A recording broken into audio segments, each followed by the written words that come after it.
आपका NMF news में। मैं हूं आपके साथ शबनम।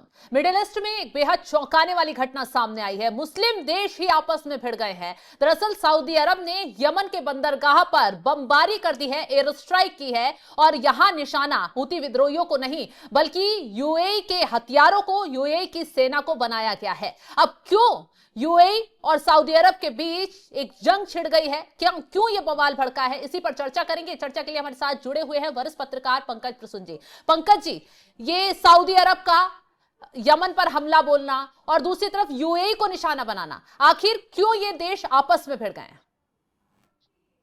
हैं? इसके लिए हमें यमन को थोड़ा सा हम समझते हैं। यमन इस वक्त 3 तरह के लोग शासन कर रहे हैं यमन में।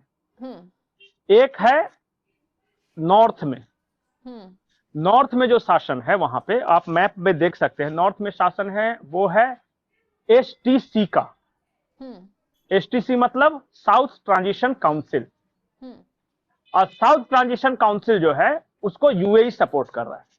अच्छा। फुल वो विद्रोही हैं, लेकिन यूएई सपोर्ट कर रहा है। सबसे ज्यादा एरिया में इनका राज चल रहा है।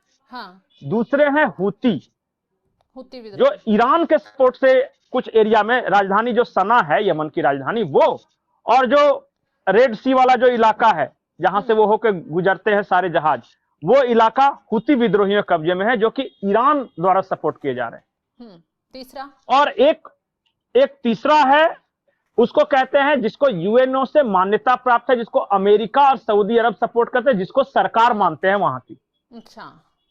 वो पीटीसी है, प्राइमरी ट्रांजिशन काउंसिल इस तरह करके उसका नाम है, लेकिन मान्यता प्राप्त यमन की असली सरकार उसको मानते हैं और बाकी को विद्रोही मानते हैं। पहले क्या हुआ था कि हूती विद्रोहियों के खिलाफ यूएई और सऊदी दोनों मिलकर जंग लड़ रहे थे। नहीं, जंग मिलकर लड़ रहे थे कि हमें हूती विद्रोहियों को मानना है क्योंकि वो शिया हैं और ईरान द्वारा बैकअप है और हम दोनों दोस्त हैं सबसे। हाँ, तो यहां तक चल रहा है। लेकिन हुआ क्या, अभी 2 दिन पहले, मतलब कि 28-29 दिसंबर की दरमियानी रात को, कि यूएई के हथियारों का एक बड़ा कंसाइनमेंट जा रहा था और उस पे मिसाइल से हमला कर दिया सऊदी ने। और उसके बाद अचानक तनाव बढ़ गया और वहां सबका अपना अपना इंटरेस्ट है। मैं आपको बता रहा हूं कैसे। पंकज जी, जो एक चीज जानू जी, सऊदी अरब का यमन से कोई पंगा है या फिर यूएई से डायरेक्ट कोई दुश्मनी है? यूएई से पंगा नहीं है। या यमन तो 3 भाग में है। किस पे राज कौन करेगा इसको लेके सारा झगड़ा है। हाँ। एक आया था प्रपोजल कि इसको नॉर्थ यमन और साउथ यमन में बांट दिया जाए और हुतियों को हम दोनों मिलकर भगा देते हैं, मार देते हैं। लेकिन ऐसा हुआ नहीं। अब वहां लड़ाई किस बात के लिए है वो मैं बताता हूं। कि जो तेल के भंडार हैं यमन के, वो भंडार हैं अभी यूएई के पास। अच्छा। जो यूएई द्वारा समर्थित एसटीसी है, साउथ ट्रांजिशनल काउंसिल, उसके पास है। उन्हीं तेल के कुओं के लिए, उसी नेचुरल भंडार के लिए लड़ाई, क्योंकि सऊदी चाहता है कि वो हमारा हो। तो 3 सरकारें और 3 देश, हूती को सपोर्ट ईरान का, एसटीसी को सपोर्ट यूएई का, और जो मेन सरकार है उसको सपोर्ट अमेरिका और सऊदी का। अब देखिए, यहां तो मार दिया मिसाइल। इसके बाद यमन की जो सरकार है उन्होंने कहा है कि यूएई अपने सारे सैनिकों को 24 घंटे के अंदर हटाए, हम अल्टीमेटम देते हैं, नहीं तो फिर मार डालेंगे। यूएई ने कहा कि चूंकि सऊदी ने हमारे हथियार ले जा रहे कंसाइनमेंट पर हमला शुरू किया है, तो अब जो एसटीसी है वो समझौता रद्द करती है। अब जो हमारा कब्जा होगा वो पूरे यमन पे होगा। अच्छा। और इस बीच में हूती है वो बल्ले बल्ले कि लड़ो तुम, हमें तो क्या, हमें तो जहाजों पे अटैक करना है और अमेरिका के इंटरेस्ट को नुकसान पहुंचाना है। तो अब क्या सीधी जंग यूएई और सऊदी अरब के बीच छिड़ेगी? अमेरिका के दोनों दोस्त हैं, यूएई या सऊदी अरब। अब अमेरिका ने कहा कि अरे अरे तुम लोग ये क्या करने लगे, आओ भाई टेबल पे बैठ जाओ, आपस में समझौता कर लो। तुम लड़ जाओगे तो पता चला कि हमारा हाथ कमजोर हो जाएगा उसमें। लेकिन दोनों मान नहीं रहे हैं। को भी तो फायदा होगा, जब 2 दोस्त लड़ते हैं तो हथियार देने तो ट्रंप ही पहुंचते हैं ना। नहीं, लेकिन उसको तो वो तेल और नेचुरल रिसोर्स चाहिए ना वहां यमन वाला, और उसकी लड़ाई तो डायरेक्ट पहले तो ईरान से है ना। पहले ईरान को निपटाएगा और हुतियों को निपटाएगा, उसके बाद आपस में तुम लोग जो करते रहना। उत्तर दक्षिण में बांट लो, हमें क्या है, लेकिन पहले हुतियों को खत्म करना है और हमें तेल के कुओं पर कब्जा चाहिए। ये है। अब आते हैं इसमें कि जंग के मुहाने पर हैं और दोनों के बीच समझौता करा रहा है। अब देखिए समझौता होता है या नहीं है। अब दो और मेजर प्लेयर हैं, एक है कतर और दूसरा पाकिस्तान। पाकिस्तान ने समझौता किया था सऊदी के साथ कि attack on one country will be consider on attack on other. Defence deal आपको पता है ना। अब पाकिस्तान के साथ दिक्कत यह है कि ये यूएई का भी दोस्त है, उसकी भी चिरौरी करता है पैसे के लिए, और सऊदी का भी दोस्त है। लेकिन सऊदी अरब के साथ डिफेंस डील है। अब सऊदी कह रहा है पाकिस्तान को, क्या बेटा लड़, भेजो सेना, हमारी तरफ से डिफेंस डील किया है। हाँ, उधर यूएई के प्रिंस आए थे 2 दिन पहले पाकिस्तान और रावलपिंडी में उतरे थे और उन्होंने असीम मुनीर का मुलाकात वगैरह की थी। और हाँ, कार्यक्रम में शामिल हुआ था। इन्होंने कहा था कि अगर मेरे पे कोई संकट आ जाए तो मदद करोगे। तो असीम मुनीर ने कहा था आप क्या बात करते हैं, जान दे देंगे, बोलिए कितनी सेना चाहिए। तो उन्होंने कहा है कि एक काम करो, ज्यादा नहीं, यूएई के लिए। अब तो दिक्कत यह है, तो नौबत ऐसी आ रही है कि सऊदी की तरफ से ही पाकिस्तानी सैनिक बंदूक लेके खड़े हैं, यूएई की तरफ से पाकिस्तानी सैनिक बंदूक लेके खड़े हैं, और दोनों शेख जायद और प्रिंस सलमान दोनों अल हबीबी, लड़ने दो दोनों को, दोनों तरफ से पाकिस्तानी लड़ रहे हैं। पाकिस्तानी सैनिक ही मारे जाएंगे। तो ये दिक्कत है पाकिस्तान, दोनों से पैसे उठा रखे हैं पाकिस्तान ने। अच्छा। यूएई से हैवी अमाउंट लिया है। और यूएई, आपको शायद पता नहीं होगा कि अभी जो $3 बिलियन यूएई से लिए हैं, उसके बदले यूएई ने क्या उनसे लिया है पता है? जमानत में उनका एक फौजी फाउंडेशन है, जो पाकिस्तान में जो फौजियों का एक तरह से समझिए इंडस्ट्री है, जो कि सब कुछ पाकिस्तान चलाता है। फौजी फाउंडेशन के शेयर्स खरीदे हैं, $1 बिलियन के शेयर नहीं, यूएई ने। अच्छा, आगे पैसा दिया है तो उसके बदले कुछ तो हमें जमानत में चाहिए ना। बिल्कुल बिल्कुल। तो फौजी फाउंडेशन में जो 3-4 चीजें हैं फौजी फाउंडेशन में, जब आप डिटेल्स में जाएगा तो हाँ। तो उसमें जो आर्मी वेलफेयर ट्रस्ट है वो आज यूएई का हुआ। आर्मी रिटायर करेगा तो यूएई उसको देखरेख करेगा, वो वाला पूरा शेयर है यूएई के पास। हाँ। तो अब लड़ोगे कि नहीं यूएई की तरफ से, बताओ। लड़ना पड़ेगा, मजबूरी है। बिल्कुल।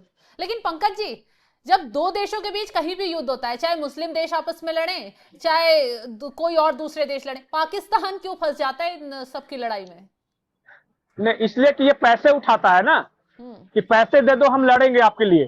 तो इसने क्या किया है कि अमेरिका से भी पैसे उठा रखे हैं, चाइना से भी उठा रखे हैं, ईरान से भी पैसे कुछ उठा रखे हैं, सऊदी से भी उठा रखे हैं, यूएई से भी उठा रखे हैं। तो पाकिस्तान को लगता था कि यूएई सऊदी थोड़ी ना एक दूसरे से लड़ेंगे, ये अगर यमन के खिलाफ लड़ेंगे तो हम भेज देंगे सैनिक।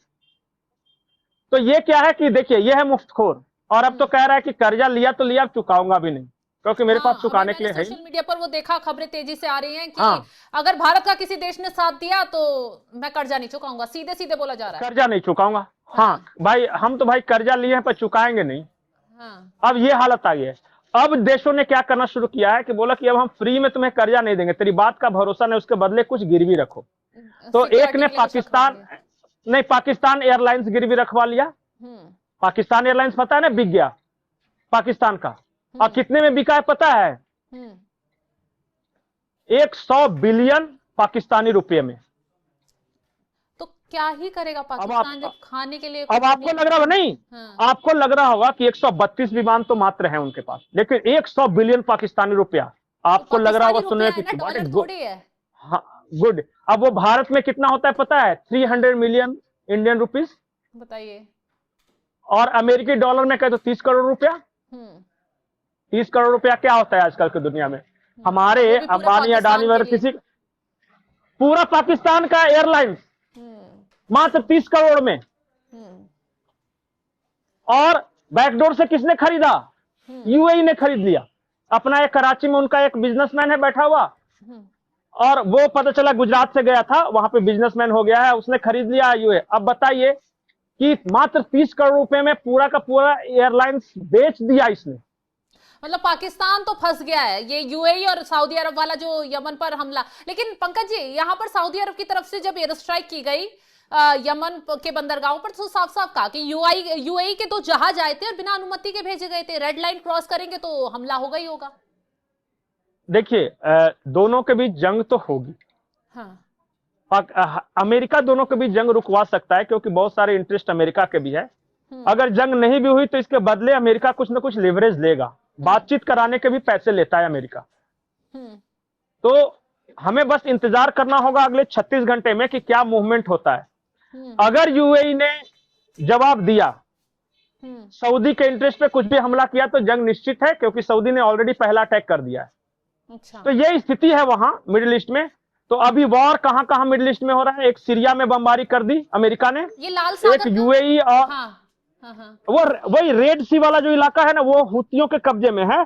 और वहां क्या करते हैं, जब भी अमेरिकन जहाज वगैरह कुछ गुजरता है तो ये सब अटैक करते हैं, या बोलते हैं या फिर हमें हफ्ता वसूली ले भी दो, पैसे दो। यही तो हुतियों का मेन कमाई है। उस पर धाक जमाने का भी कोई मसला है क्या इन दोनों देशों का, कि कौन पावरफुल दिखेगा? बिल्कुल बिल्कुल बिल्कुल। हाँ, जिसके पास वो लाल सागर वाला इलाका होगा उसके पास सबसे ज्यादा रिसोर्सेज होंगे। दुनिया का अगर स्वेज कैनाल के बाद देखे तो ये रेड सी वाला जो है ना, ज्यादा व्यापार का है, सब ज्यादा जहाज वहां जाते हैं और जहाजों से चोरी वसूलते हैं ये। तो वो ये कमाई का जरिया है, उसके लिए भी लड़ाई है। तो अभी देखिए वहां ईरान इन्वॉल्व है, यूएई इन्वॉल्व है, सऊदी इन्वॉल्व है, और ऑफ कोर्स अमेरिका तो सबके ऊपर इन्वॉल्व है ही है। पाकिस्तान बेवजह का इन्वॉल्व है। और एक कतर है देश। तो कतर एक देश है। कतर का कहना है कि देखिए भाई, आप लोग लड़ाई झगड़ा मत कीजिए, हमको पैसे दीजिए, मैं सुलझवा दूंगा। नहीं, हमें पैसे दीजिए। अच्छा, सब अपने फायदे के लिए बीच में आ रहे हैं।